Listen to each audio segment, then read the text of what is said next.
Hey Brian, is it you? Yeah, hey Ike, what's up? Hey man, I'm good. How are you? Great, great. Dark Age, new album coming out. Sounds good to Right. me. How's everything going today? Really, really good. We are here. We arrived in autumn, Okay, let's the get beautiful sunny day. cool, cool. Let's get started. The band started in Yeah. 1994 under the name Dyer's Eve, and then you changed your name in 1995. Can you tell me why? Just because just short after we decided that we would like to call ourselves Dyer's Eve, we found out that there's already a band that was called Dyer's. So we turned our name, switched it to Dark Age.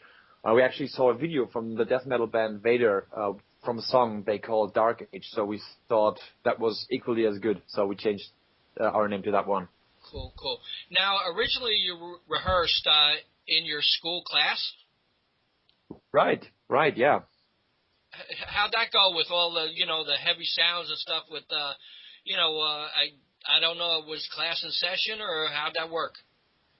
Well, that's really a long time ago. But the school, we had a music room. They provided the room, after class. They provided this one in the afternoons to the students, where we could just just go in there and just rehearse once a week. Cool, cool, cool. Now your first demo, And Doubtful that's Existence. what we did actually. That was just for 1.5 years. Right, right. Now your first demo, Doubtful Existence, was recorded in your cellar. That's right. Yeah, Wow. And you only made like 100 copies of the demo, right? that's true. I was 17 years of age at that time, and that was at my parents' house. We just recorded everything by our own on 4-track in the cellar room. Cool, cool. And I hear they're hard to get now. They're really hard. I don't think anybody has them anymore. I have 2 copies left in my music room, so I don't know where they're all spread and where they're all around. Cool. Now you actually recorded 4 demos, right, before an official release, the fall in 1999 under Remedy Records. That's true. Actually, not really. We did 3 demos. The first one was Doubtful Existence. I think the other one was a remake of the Doubtful Existence demo. We went to a more professional studio by that one, and we did one Solar Clips with a 2-track demo, all on old school cassette. Cool, cool, cool. Now, the Silent Republic in 2002 really, set the band on a higher standard. You were more melodic death metal back then, but you changed a lot with the new album, and also Arcadia in 2009, the release, compared to A Matter of Trust. Yeah. Can you tell me, what was the change from, melodic death metal to, the new CD? Well, yeah, for sure. We always listen to so many different styles of metal, and in these days, you're talking about Silent Republic. We were very much into the Gothenburg scene, like In Flames, early Dark Tranquillity. Those were the bands that we listened to that inspired us a lot. And in that particular time, we also listened to some black metal, kinds of Satyricon, like Dimmu Borgir and all that kind of stuff. And so we try to kind of put those 2 styles together. That's why we still have the keyboards in our music. And since then, actually, we always had the guttural vocals with it, and only a few songs I would sing clean. But from the years, we always, doing this kind of music, for so long, we also had the feeling, we felt like we need to evolve some kind of how. That's how we kind of, tried to get better in songwriting, to make better hooks, to get the lyrics better and all that kind of stuff. So I think it all came out really natural to the point where we just brought out this new record, A Matter of Trust. Now, the first video, Afterlife, excellent video. Do you enjoy making videos?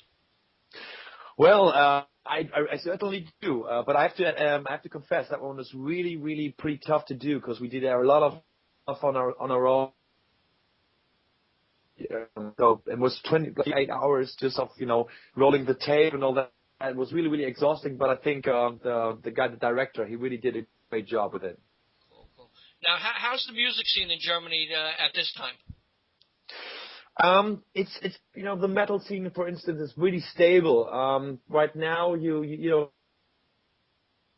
have great stuff coming out, especially from Hamburg, like the new band called A and Confer, and it's simply that that a lot of new talented musicians around here, but still everybody is still struggling from the coming down of the music industry right now.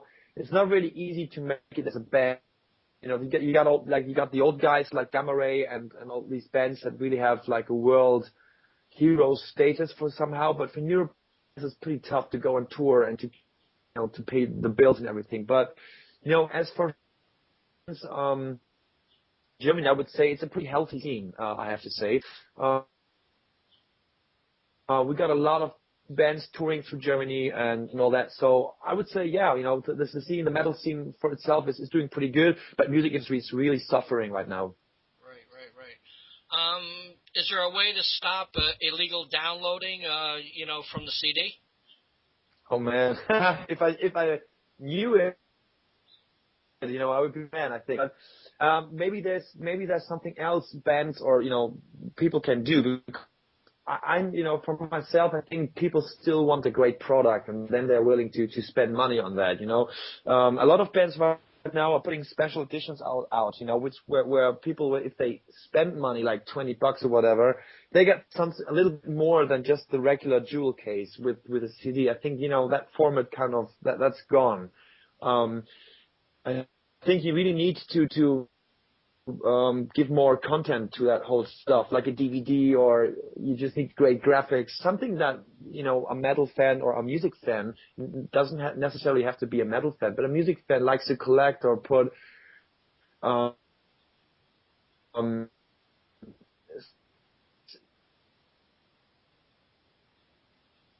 somewhere and look at it. I think that's something that brings back what people want to buy. I mean, I just talked to a record label owner. He just said that vinyl is coming back so much, because I think people are sick of just listening to one track. They want to listen. They want to have they want to bring back the joy of listening to a whole album back. And I think that can be done with content and with a great product. Cool. Now, how's the trust factor?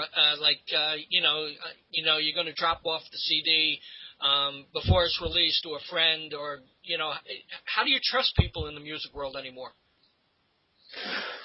Well,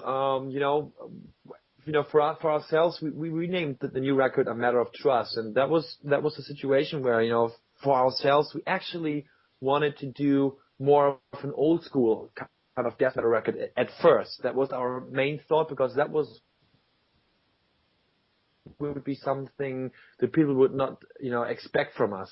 But after we have written like 2 or 3 songs, I always, found myself putting out the stereo in the car while I was listening to the demos, and that was kind of a bad sign. So I talked to the guys, we hooked up in the rehearsal room, and I said, maybe we shouldn't do that. Maybe we just should write what feels good and do whatever we think is right to do, because the thing why we're doing this is because we trust in what we do. We love to do music, we love to play music, and we should trust in that simplicity of doing things. And maybe that's something that should be like a guideline for listeners too. Just trust what you love to do, and if you like listening to your favorite band on MP3, that's totally fine. But if you love listening to it on vinyl, that's fine too.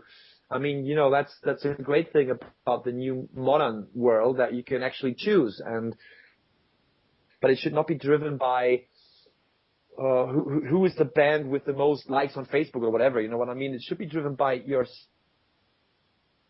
simple for music. That's what I think, and you should trust on that instinct. Right. Tell me a little bit about Hammer Studios. Oh yeah, well, Hammer Studios is a studio where I work as an engineer and producer. I own the studio with 2 of my good friends. It's Kai Hansen and Dirk Schlechter from Gamma Ray. We all, both of us we have our own control room. So what we actually have there is a really big studio with a big live room and good hangout and chill rooms and all that, but everybody works on their own. And we are located in Hamburg, and we did a couple of really great records there. Every Gamma Ray record has been done there. Last two Dark Age records have been done there. And just worked on for Deep Purple on a couple of the masters they've done for the live concerts and for the single. So yeah, we're blessed to still be working in the studio and in the music industry. So it's a great place to make some music. Cool. How does AFM Records take care of you? Are they good people? They're good people, sure. When they listened to the record the first time, that they were a little bit confused because they were expecting something more heavier, more death metal like. So they were a little bit confused, but they did a good job, and our management did a really, really good job on that too, promoting the record, because we're getting a really, really, really good response from all over the world, and that is something that's really, really overwhelming for us. I really appreciate everybody, that dropped us some words on Facebook or whatever. So AFM is doing everything they can, I'm sure. So they're doing a good job. Is there any chance you come into the United States to play any shows? Well, we actually are working on a tour. The tour is about to kick off in Europe the next year, and since the reactions from the US are so good, we're actually right now trying to get some shows back to the US. So that would be a dream come true for us. So we're still working it, but there's nothing written in stone yet. Cool. Now, like I said, the band started in 1994, 95. Yeah. Did you ever think you'd still be in the music business at this time? Oh, well, good question again. When you start off so early, I don't think that you really think of being part of the music industry or whatever.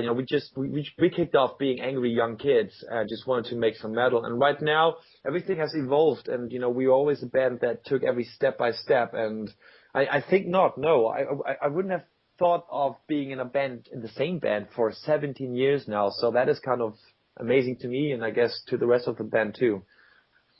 Cool. Well, congratulations on A Matter of Trust, AFM Records. Would you like to say anything in conclusion to the fans out there? Well, definitely, Brian. As a band, really appreciate you guys listening to it, and we're really always thankful for every comment you leave on our homepage, or if you see us live, just go to us, have a beer with us. We really, really appreciate the support all around the world. So thank you much. We're really, really happy for these. Thanks a lot. Have a good day. Have a good day, man. Brian, thank you for having me. Thank you. Bye-bye. Bye-bye.